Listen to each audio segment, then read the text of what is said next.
So I'm sitting around on the internet.coms wondering what my next video is going to be about when the good folks over at Myth Inform tag me in a tweet of this guy from TYT calling a Puerto Rican woman white so that he can call her a white supremacist because she said nothing that is at all remotely racist at all. But first, before we get into this, and no, I don't have a sponsor for today's video, I want to tell you guys a bit of a story, something that I felt a connection to when watching this guy perform, and his name is like Rashad Ricky or Rashad, I forgot. Who cares? He's a professor at some university.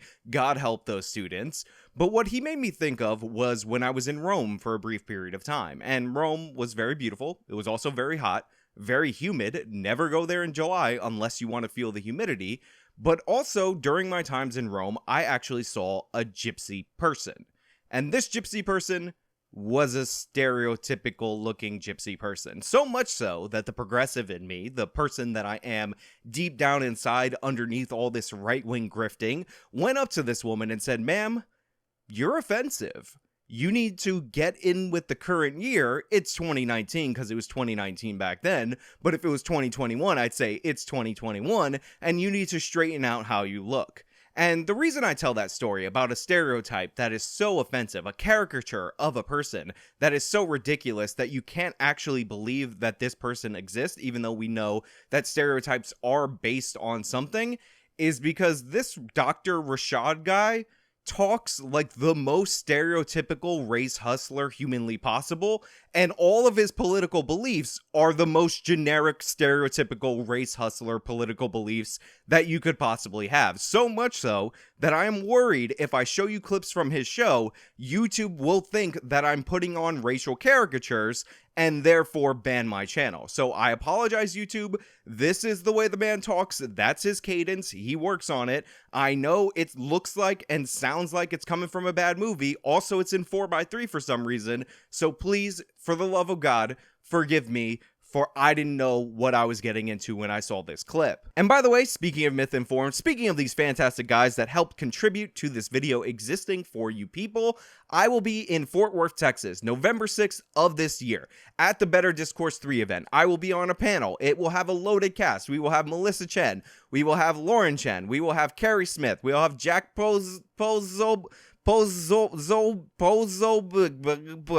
Stephen Bonnell, aka Destiny. I'll be there, which I already mentioned, and I don't even know why I'm re-mentioning it. Lisa Reynolds, Elijah Schaefer, Sydney Watson. Totally amazing. We'll even have that critical race theory guy that's name eludes me, Jim Lindsay, right now. James Lindsay. Jim is short for James. I didn't get that wrong.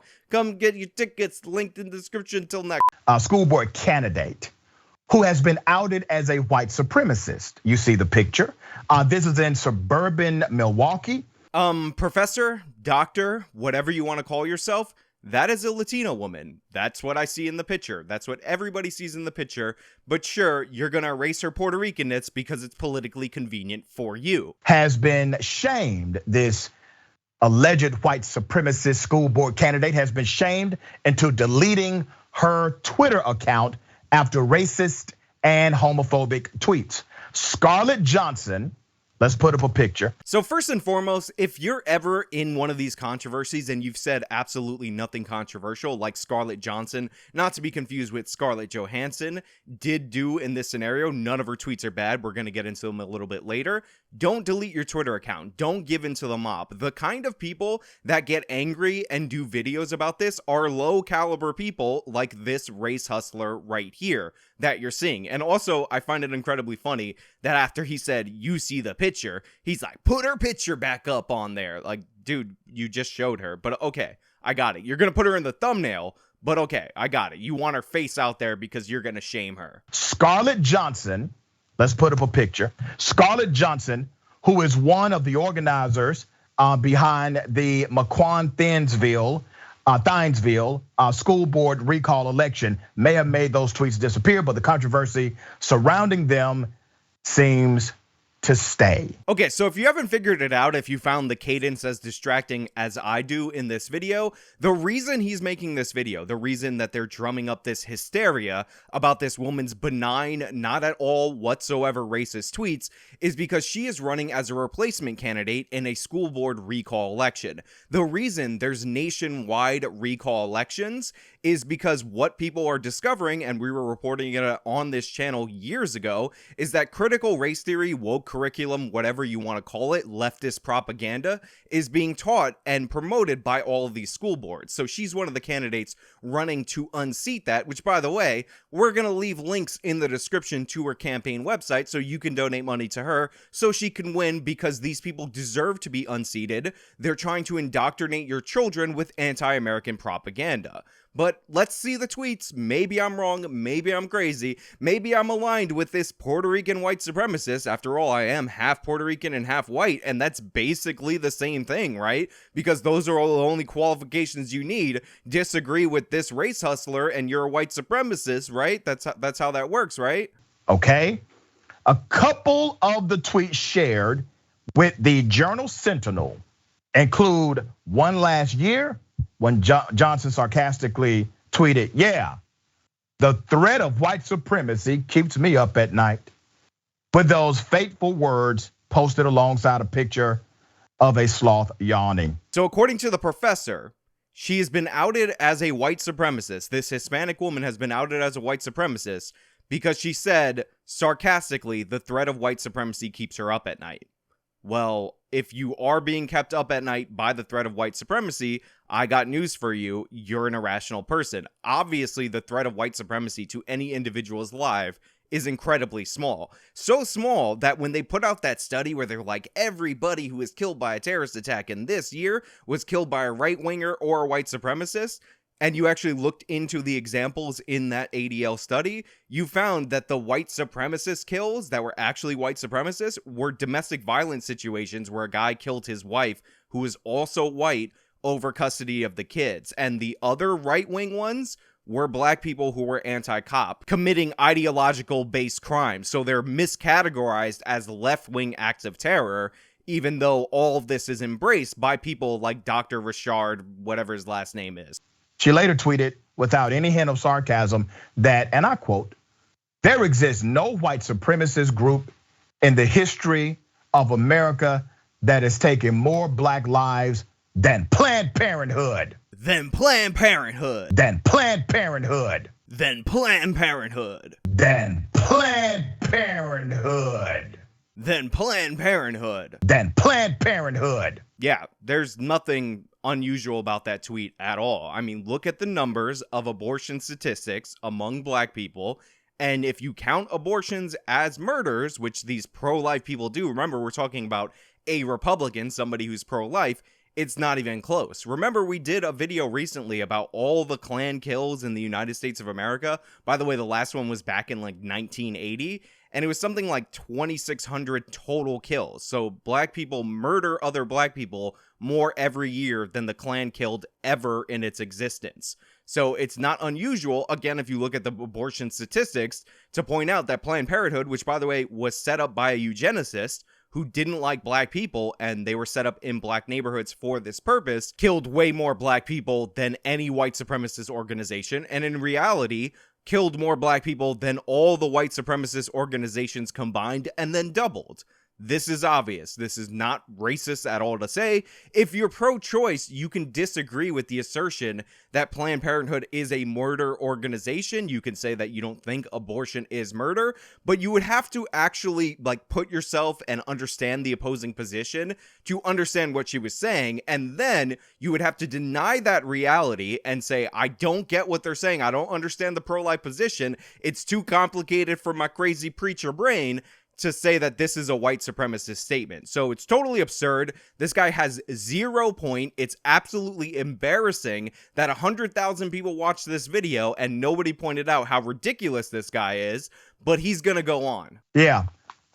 this is the same person who actually denies being a white woman, okay? So Johnson denied being a white woman and said she is actually Puerto Rican. So the reason she denies being a white woman is because typically Hispanics are not considered white. Now, there's some instances where crime statistics, when you want to inflate the murder rate for white people, where they'll be counted with white people, but overall, people in American society don't consider Hispanics white. This guy, when he's talking about Republicans being racist on immigration, when he's talking about immigration from the southern border, will talk about Hispanics as if they are this non-white population when it's convenient for him.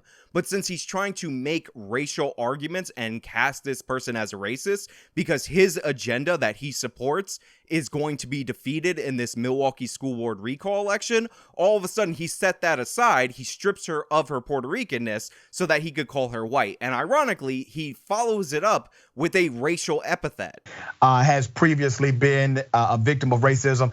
This is classic Karenicity here, by the way. Karenicity. So Karenicity. Now, if you don't understand where that's coming from, the way that this guy does news coverage, which is barely describable as news coverage, is he'll find incidents of what he perceives as white women acting bad, and he'll label them Karens. He will use it as a racial epithet for white women. So now he's making up words. The Karenicity of this, again, playing into that motif of the most ridiculous, stereotypical preacher cadence that you could possibly have in order to make his point. Because in reality, if you dug into what she actually said, if you actually steel-manned her position instead of being a coward and just saying she mentioned black people, she said she wasn't worried about white supremacist terror, which is one of the least likely things to kill you in this country among any of the other major things, therefore white supremacist, you would realize that he had no point.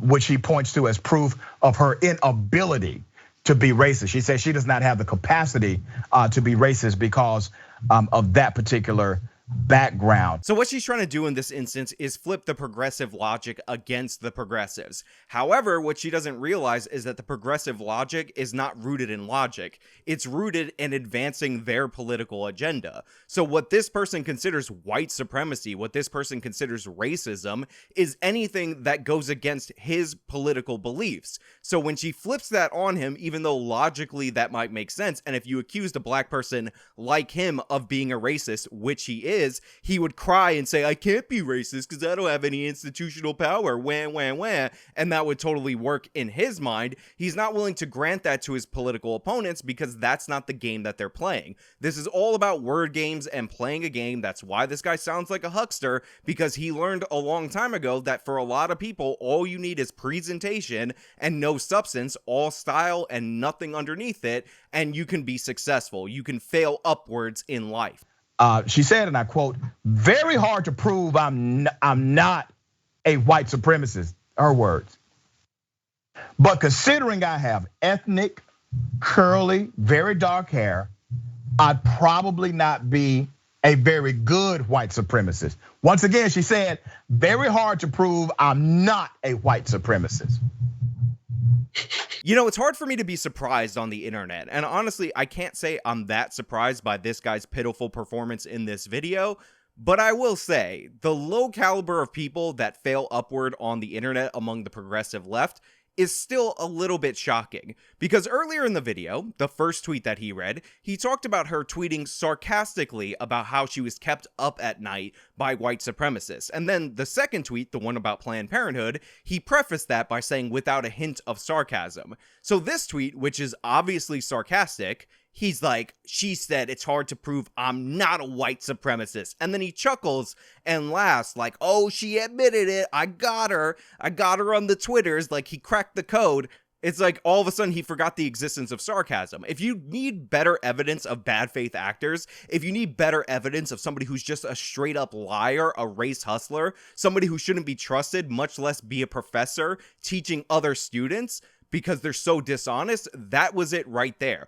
Obviously, that was sarcasm. You read the tweet and then the follow-up, and you understand that. On top of that, the reason why somebody would say it's hard for me to prove that I'm not a white supremacist is because it's impossible to prove a negative. So this guy doesn't understand basic logic nor sarcasm when it's convenient, because he's a bad faith actor and he thinks he solved it. He has that smug look on his face. He has that little giggle because he's in his own little bubble where people are like, oh, good job, Dr. Rashad. You nailed it. When in reality, he didn't nail anything. This is a total self-own on his own channel, and if I uploaded something this horrifically terrible, I would take it down before somebody thought I was incredibly stupid. It goes on. Johnson, who was named to former Wisconsin Lieutenant Governor and current Republican gubernatorial candidate Rebecca Cleefish campaign's grassroots leaderboard on Twitter, also offered up a transphobic question.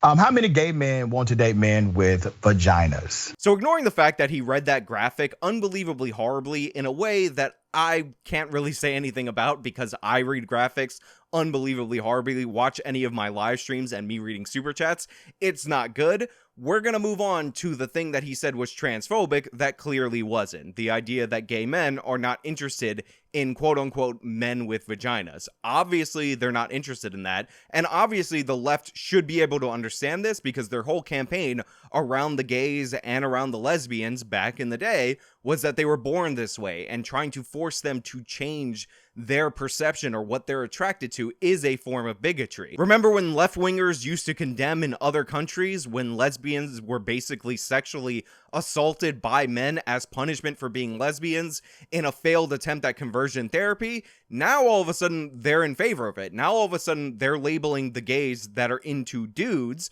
because they're dudes and that's what being a gay means as some kind of transphobe because they're not into the female anatomy. Now you could say whatever you want about the transes. Like I said, not really ever interested in the transes on this channel, but the idea that your attraction, your preferences, and all that is suddenly not okay because of the transes is absolutely ridiculous. And I hate to sound like a progressive leftist, I hate to sound like a crazy person, I hate to sound like a bigot to this person, but consent matters, and if you're not into it, nobody should be trying to force you to be into it, and if they do, they're terrible people. But again, he thinks he solved the puzzle right here. He thinks he got her. I don't know what this has to do with white supremacy, which, by the way, he did not prove. He just embarrassed himself.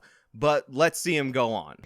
Prior to deleting her Twitter account, Johnson liked a tweet that supported the idea of wanting to abolish public schools and outlaw teachers' unions. Those are the tweets. We have the proof. I mean, again, if you needed any other bit of evidence that this wasn't about actually identifying a white supremacist, that this wasn't a good faith attack, now we're talking about her, a Republican, liking tweets critical of the teachers union and the public school system.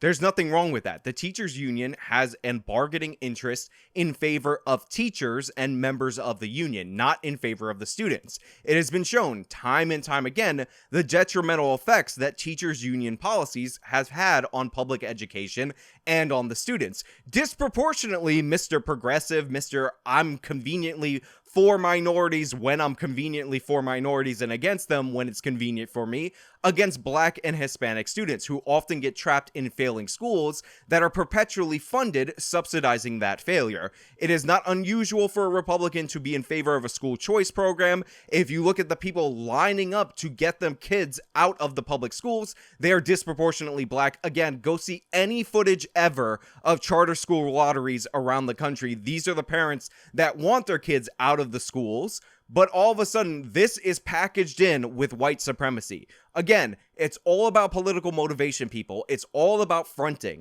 But here's the kicker, everybody. She's actually not the only racist person running for that school board position.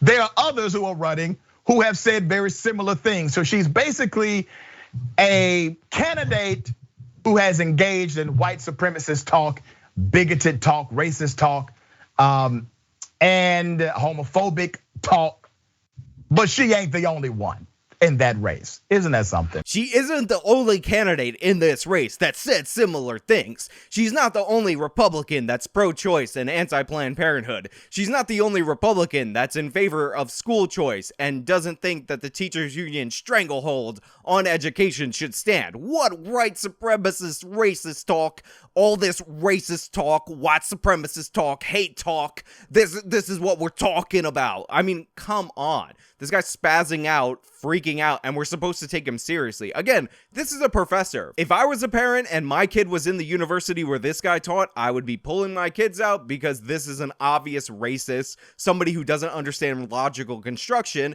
and somebody who believes that you can bail yourself out of any argument by just throwing epithets at people you disagree with. It's absolutely embarrassing and shameful, but what do we expect from the low caliber people who are typically hired at the TYT network? Now he's going to throw it over to failed congressional candidate Nina Turner, and she's going to go all regressive on us as well. Senator Turner, we said this was going to start happening, that people like this, the worst among us, will seek political power. And here it is. By the way, I love that transition. We talked about this, how people, the worst among us, will seek political power, and here it is, as he's introducing Nina Turner, who ran for Congress and is going to likely run for the Senate if she hasn't already announced. I think she might not have announced because she might be saying, I'm going to run for Senate, while pocketing all this corrupt money from the Young Turks, double dealing as a media person. But yeah, Nina Turner is among the worst among us. She's a communist, and she's a full-on racist, total regressive, garbage candidate, and anybody who supports her, not very bright, but you might be good people. I don't know. I don't want to cast aspersions on the supporters. Sometimes people like things about politicians that, you know, I might not find interesting, but I understand it. They can be saved. Nina Turner, this race hustler, probably not. And they will continue to do so. I mean, they definitely do feel emboldened. And this woman should be nowhere near a school board. And let me just clear this up. Systemic racism, is different from an individual being a bigot. That's right. And anybody can be a bigot. Anybody can be prejudiced. Yep. So her throwing up that she might not be white, it doesn't matter if she was purple or green. She is a bigot. And there is something called anti-blackness, and it was on full display with this woman. So of course, Nina Turner brings us into this word soup of the difference between systemic structural systems and systemics and just being a plain old bigot. Again, convenient talk, just nonsense, not saying anything of substance. But what's hilarious is Nina says that this person was showing anti-blackness and it was on full display. I can't think of anything less anti-black than saying, hey, I want more black people in this country, and I see abortion as the biggest barrier preventing that from happening. So this is by definition not anti-blackness. It's more pro-black than any other position that you could actually have. Absolutely absurd, ridiculous, shameful in every way, but what do you expect from a failed candidate who had a money advantage, but totally blew it due to her completely incompetent mismanagement of her own campaign? There's a socialist for you if you ever did see one. Now, when we talk about systems, she is running for a school board, which is a body of power. If she is successful within that body of power, the system itself can be racist, and that is a power relationship. Doc, we need to have a whole show and educate folks. So she can't run away from it. Anybody, not just white people, can be anti-black, can subscribe to racism, bigotry. People of color can be bigots and prejudiced, but when we talk about systemic racism and a power dynamic, that's when we tease out, where people stand based on their ethnic heritage or their racial identity. So again, they're like, we have to stop her from getting the power over the education because that's where we do our indoctrination. And then this person's bigotry will make that systemically racist. But you haven't demonstrated any bigotry at all. This person's not worried about being killed by white supremacists because it's an absurd worry to actually have. Generic crime, not politically motivated crime, is a far greater concern than white supremacists. And even generic crime, your chances of being victimized, disproportionate to certain groups and all that, are statistically relatively low. The things that you probably need to worry about, and these are different categories, so there's a reason why we would worry about crime way more than this, because we can control that, and those are people acting on others, so it's a violation of other people's rights. But the things that you should actually worry about killing you are auto accidents. Drive safely, people. Wear your seatbelts. Overeating, don't be obese, don't get heart attacks, your alcoholism, your drug addiction, and your smoking. These are all things that are leading killers, but if you want to scale it up to human on human violence, then violence from generic unpolitically motivated criminals significantly way higher than white supremacist violence, which again is not that big. It's so small, they have to constantly inflate it. But she's a bigot, no doubt. Nina Turner, you're a bigot, no doubt. This woman's perfectly fine. You haven't demonstrated anything wrong with her tweets at all. Not being concerned about white supremacy doesn't make you a bigot. Pointing out how ridiculous it is to call you a white supremacist, not you being a white supremacist or a bigot. Also, not being pro-choice does not make you a bigot. Pointing out the fact that Planned Parenthood was set up to control populations, according to Margaret Sanger, of races that she thought were inferior, and it actually did have an effect on some of these populations, not bigotry. You can't engage with these political positions because you have personal weakness that you want to overcome. And you are privileged in this society that you don't have to make rational counter arguments because you could just cry racism and bigotry. Yeah, and the racism, I tell my college students this to hit on your point. Everybody say a prayer or press F in the chat, because that's what you kids like to do, for the people unfortunate enough to take this guy's classes in college. Senator, the racism that we typically discuss is structural. We're talking about structural racism, right? That means if you're not actively deconstructing structural racism, you are either a volunteer as participant or you are unwilling as a participant, but the outcome is the same for those who experience the bias of structural racism. So if you're not engaging in deconstructing that model, you are engaging in protecting and constructing the model. So just so you know, I didn't edit that clip. That's actually where the video cuts off, mid of him saying, if you're not actively deconstructing that model, you are participating in it. Again, this is what we call catastrophizing false dichotomies, a battle of good and evil. If you're not doing what I want you to do politically, then you're against me. Only a Sith deals in absolutes.